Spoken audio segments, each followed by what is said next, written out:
আমরা এই প্রহসনের নির্বাচন বর্জন করলাম। আপনাদের সকল প্রশ্নের উত্তর আমরা পরে দিব।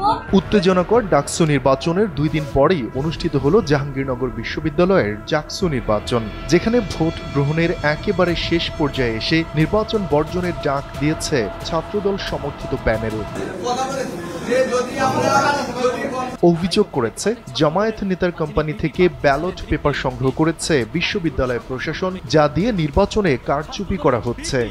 প্রার্থীদের কিন্তু সরে যাচ্ছে সংবাদ সম্মেলনে।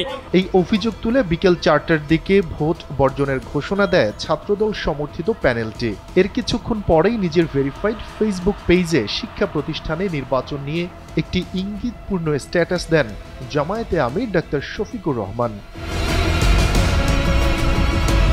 স্ট্যাটাসে আমিরে জামায়াত ডাক্তার শফিকুর রহমান লিখেছেন, মহান আল্লাহর ওপর পরিপূর্ণ ভরসা, সত্যের ওপর অটল থাকা এবং প্রিয় জনগণের ভালোবাসা ও সমর্থনের ওপর আস্থাই আমাদের শক্তি। শিক্ষা প্রতিষ্ঠানে চলমান নির্বাচন জাতির জন্য ভালো কিছু বয়ে আনুক, মহান রবের দরবারে এটিই কামনা।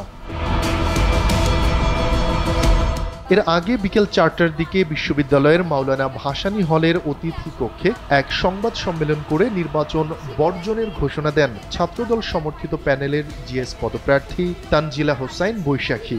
জানান, নির্বাচনে কারচুপির কারণেই তাদের এই ভোট বর্জন। এই মুহূর্তে আমাদের ডিসিশন হচ্ছে এই নির্বাচন আমরা বর্জন করছি।